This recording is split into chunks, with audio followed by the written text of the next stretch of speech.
በአፍሪካ ምድር ከ1 ቢሊዮን ዶላር በላይ ሀብት ያለው ፓስተር እንዳለ ያውቃሉ? ይህ ሰው የቴክኖሎጂ ባለሙያ ወይም ደግሞ የታወቀ የነዳጅ ቱጃር አይደለም። እሱ አልፍ ሉካው ነው። ብዙዎች በሃሌሉያ ሚኒስትሪ ኢንተርናሽናል ሃይማኖት መሪነት ቢያውቁትም ከጀርባው ያለው እውነታ ግን ማንኛውንም ሰው ያስገርማል። አሌፍ ሉካው ከአንድ ሰባኪነት ባለፈ የሀገሪቱን ኢኮኖሚ አውታሮች እየዘወረ ይገኛል። ሰላም ውድ ቻናሌ ቤተሰቦች፣ ዛሬ አባት ለልጁ አሳልፎ የሄደውን በጣም ትልቁን የገንዘብ መሰብሰቢያ ሃይማኖት በሆነው መንገድ አስቀምጦለት የሄደውን ቁልፍ እንመለከታለን። አሌፍ ሉካው አባቱ ኃይለኛ ሰባኪና በዲሞክራቲክ ሪፐብሊክ ኮንጎ ውስጥ ትልቅ የኢኮኖሚ ዘዋሪ ነበር። ታዲያ አልፍ ሉካው ተወለደ። ታዲያም እሱ ከተወለደ በኋላ አሌፍ ሉካው በአሁኑ ጊዜ በአፍሪካ ምድር ካሉ እጅግ ተጽዕኖ ፈጣሪና ባለሀብት ሃይማኖቶች መሪ መካከል በግንባር ቀደምነት የሚጠቀስ ስም ነው። ታሪኩ የሚጀምረው በዲሞክራቲክ ሪፐብሊክ ኮንጎ ሲሆን ያደገውም በዚሁ ሀገር ውስጥ ነበር። ሉካው ገና በወጣትነቱ ወደ ደቡብ አፍሪካ ከመምጣቱ በፊት በኮንጎ ውስጥ የነበረው ህይወት ብዙም የማይታወቅ ቢሆንም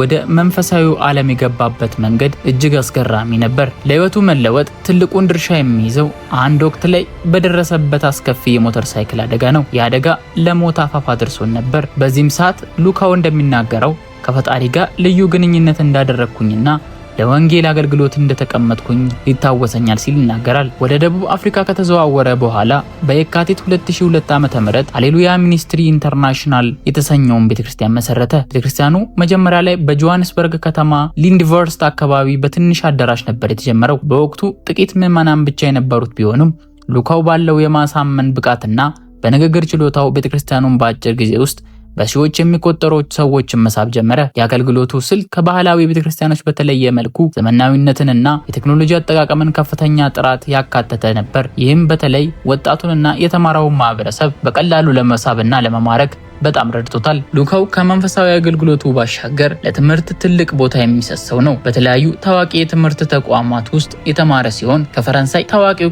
ኮሌጅ ዲ ፓሪስ ማስተርስ ዲግሪ አግኝቷል። በተጨማሪም በቢዝነስ አስተዳደር የዳይሬክተሮች ትምህርቱን እየተከታተለ ይገኛል። ይህ በትምህርት ዝግጅቱ የተሟላ መሆኑ በቤተክርስቲያኑ ውስጥ የሚሰጣቸው ትምህርት ከሃይማኖታዊ ይዘት ባለፈ የንግድና የአመራር ጥበቦችን እንዲያካትቱ አድርገዋቸዋል። ሉካው ራሱን እንደ መንፈሳዊ አባት ብቻ ሳይሆን እንደ ምሁርና እንደ መካሪ አድርጎ ያያል። ተከታዮቹ በምድራዊ ህይወታቸው ስኬታማ እንዲሆኑ የሚያበረታታ ልዩ ልዩ መጽሐፎችን እየጻፈ ይቸበችባል። ቤተክርስቲያኑ በደቡብ አፍሪካ ብቻ ሳይገደብ በአጭር ጊዜ ውስጥ በዓለም አቀፍ ዙሪያ ቅርንጫፎችን መክፈት ቻለ። ከአፍሪካ አልፎ በአውሮፓ፣ በእስያና በአውስትራሊያ አብሶ ደግሞ በአሜሪካ እየተስፋፋ መጣ። የሉካው አሻራ ዓለምን አካለለ። ይህ ዓለም አቀፋዊ ስርጭት ለአሌፍ ሉካው ታዋቂነትና ለሀብቱ እድገት ትልቁን ድርሻ አበርክቷል። በየዓመቱ በቢሊዮኖች የሚቆጠሩ ሳተላይቶች ቴሌቪዥኖች ይከፈታሉ። ይህ ታላቅ ዝና ሉካውን ከአንድ ሰባኪነት ባለፈ ዓለም አቀፍ ተጽዕኖ ፈጣሪ የግለሰብ እንዲሆን አድርጎታል። የአሌፍ ሉካው ስኬት በቤተክርስቲያን አገልግሎት ላይ ብቻ የተመሰረተ አይደለም። እንዲያውም አብዛኛው ሀብቱ የሚመነጨው ኤኤል ግሩፕ አልፋ ሉካ ግሩፕ ከተባለው ግዙፍ ሁለገብ ኩባንያ እንደሆነ ይነገራል። ይህን ኩባንያ የገነባው ከቸርቹ ምዕመናን በሚሰበስበው የሜምበርሺፕ የዶላር ወራዊው መዋጮ ነው ሲባል ይነገራል። ሉካው ራሱን እንደ ባለ ራዕይ ስራ ፈጣሪ ቪዥነሪ ኢንተርፕረነር ይቆጥራል። ይህ ኩባንያ በብዙ ዘርፎች ውስጥ እጁን ያስገባ ቢሆንም በተለይ ደግሞ በነዳጅ ማዕድንና በፋይናንስና በሪል ስቴት ዘርፎች ላይ ትልቅ ተሳትፎ አለው። በነዳጅ ዘርፍ ኢኤል ኢነርጂ የተሰኘው ቅርንጫፍ በቢሊዮን የሚቆጠር ሊትር ነዳጅ የሚያንቀሳቅስ ሲሆን ይህም ለሌሎች ደግሞ የክርክር መነሻ ሆኖ ቆይቷል። ሉካው ግን የንጉስ ልጅ ነኝ፣ የንጉስ ልጅ ስለሆንኩ የንጉስ ህይወት መኖር አለብኝ የሚል አስተሳሰብ አለው። በዚህም አስተሳሰቡ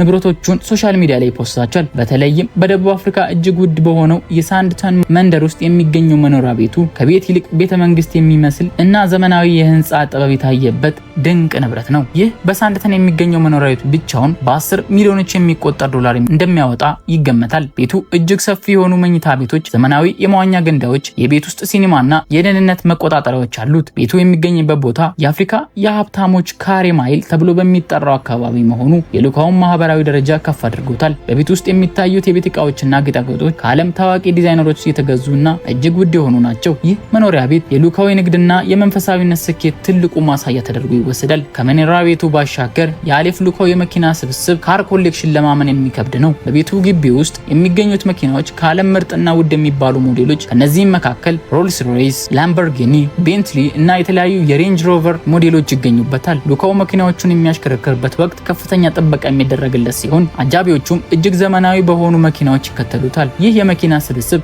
ብቻውን በሚሊዮኖች የሚቆጠሩ ዶላር የፈሰሰበት ሲሆን ሉካው መኪናዎችን የመሰብሰብ ከፍተኛ ፍላጎት እንዳለው ያሳያል። ምናልባትም ከሁሉ በላይ ትኩረት የሚስበው የሉካው የአየር ጉዞ ላይ ነው። እንደማንኛውም ተራ ሰው በመደበኛ አውሮፕላኖች አይጓዝም። ይልቁንም ገልፍ ስትሪም እጅግ ውድና ዘመናዊ የግል ጀት ባለቤት ነው። ይህ ጀት ሉካው ለወንጌል አገልግሎት ወደ ተለያዩ ዓለም ሀገራት ሲጓዝ የሚጠቀምበት ሲሆን በውስጡ የመኝታ ክፍል፣ የምግብ ማብሰያና ዘመናዊ የመገናኛ ዘዴዎች አሉት። የግል ድርጅቱ ዋጋ እንደ ሞዴሉ ቢለያይም ሉካውን የሚጠቀምበት አይነት ጀት ከ30 ሚሊዮን ዶላር በላይ ሊያወጣ እንደሚችል ይገመታል። ይህ ጀት ሉካውን ጊዜውን በአግባቡ እንዲጠቀምና አገልግሎቱም በዓለም አቀፍ ደረጃ ብቃት እንዲያከናውን ተብሎ ስለታሰበ ይህ ጀት ከምዕመናኑ በተሰበሰበ ዶላር ተገዝቶለታል። አሌፍ ሉካው በደቡብ አፍሪካና በዓለም ዙሪያ በስፋት እንዲታወቅ ካደረጉት ነገሮች አንዱ በቤተክርስቲያን ውስጥ ይደረጋሉ የሚባሉ አስገራሚ ተአምራት ናቸው። በሺዎች የሚቆጠሩ ሰዎች ከተለያዩ በሽታዎች ፈውሰኛል በሚል ምስክርነት ይሰጣሉ። ሉካው የእምነት ሐዋርያ ተብሎ የሚጠራው በዚህ ልዩ ተአምራት የማድረግ ጸጋው እንደሆነ ተከታዮቹ ያምናሉ።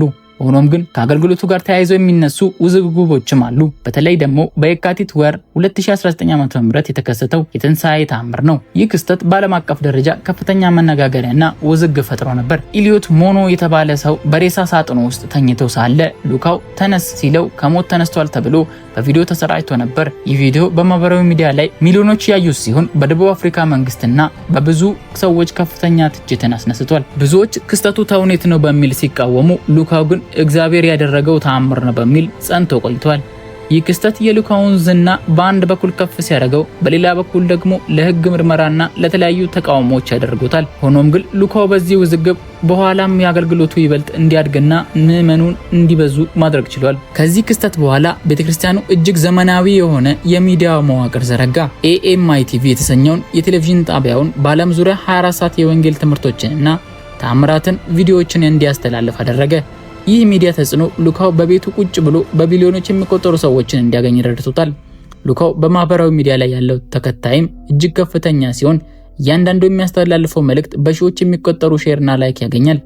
ይህ ዲጂታል ተጽዕኖ ሉካውን ከባህላዊ ሳቢነት ወደ ዘመናዊ ተፈጥሮ ኢንፍሉዌንሰርነት አሸጋግሮታል። ውዝግቦች ቢኖሩም ሉካው ለተከታዮቹ ያለው ፍቅርና ቁርጠኝነት አይቀንስም። በየሳምንቱ እሁድ በሺዎች የሚቆጠሩ ሰዎች በክርስቲያኑ የሚመጡ የሉካውን ትምህርት ለመስማትና ተአምራቱን ለመካፈል ነው። ሉካ በንግግሩ ውስጥ ሰዎች ተስፋ የሚሰጡ፣ በራሳቸው እንዲተማመኑ የሚያደርጉና ቄት የሚያነሳሱ ቃላትን ይጠቀማል። በዛውም ልክ እዛው በተቀመጡበት ምጽዋት ይሰበስባል። ይህ የአነጋገር ስልቱ በተለይ በህይወታቸው ተስፋ የቆጠረጡ ሰዎችን ለመሳብ ትልቅ መሳሪያ ሆኖታል። ምንም እንኳን ተቺዎች ቢበዙም ሉካው ግን ስራዬ በሚል ይህንን ተግባር ሲያከናውን ይሆናል። የአሌፍ ሉካው የሀብት ምንጭ ልክ እንደ አባቱ ከቤተክርስቲያን መዋጮ ባለፈ በተለያዩ ግዙፍ ንግድ ዘርፎች ላይ የተመሰረተ መሆኑ ቀደም ብለን አይተናል። ይሁን እንጂ የንግድ ስራዎቹ ዝርዝር ፋት እጅግ አስገራሚ ነው። ሆኖም እነዚህ ቢዝነሶች የሚመሰረቱት ግን ከቤተክርስቲያን በሚገኝ ምጽዋቶች ነው። በተለይ በቅርብ ዓመታት ውስጥ የኤኤል ግሩፕ በአፍሪካ የማዕድን ዘርፍ ላይ ትልቅ አሻራ እንዳሳረፈ ሲነገር በጣም ብዙ ምዕመናን ቁጣን አስነስተው ነበር።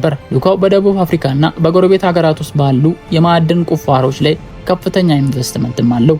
በተለይም ለዘመናዊ ቴክኖሎጂ ውጤቶችና አስፈላጊ የሆኑ እንደ ኮባልት፣ መዳብና ወርቅ ያሉ ማዕድናትን በማምረት ረገድ ኩባንያው ስኬታማ እንዲሆን አሳድጎታል። ይህ ማዕድን ዘርፍ ተሳትፎ ሉካውን ከሃይማኖት መሪነት ባለፈ የሀገሪቱን ኢኮኖሚ ዘዋሪ አድርጎታል። ከማዕድን በተጨማሪ በፋይናንስና በኢንቨስትመንት ዘርፍ ያለው ተሳትፎ ከፍተኛ ነው።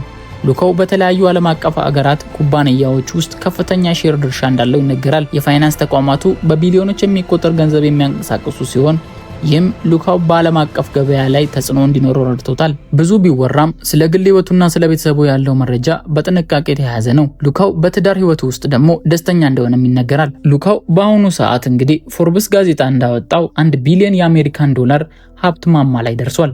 የተለያዩ የወርቅ ማዕድናቶች፣ ነዳጅ ማምረቻዎችና የተለያዩ ኢንቨስትመንቶችን እያደረገ ከምዕመኑ በሰበሰበው ብር የሁላ ነገሮችን ከፍቶ ራሱን በራሱ እያስተዳደረ ይገኛል። ከዓለማችን ካሉ ትልልቅ ፓስተሮች ተርታም ተሰልፏል።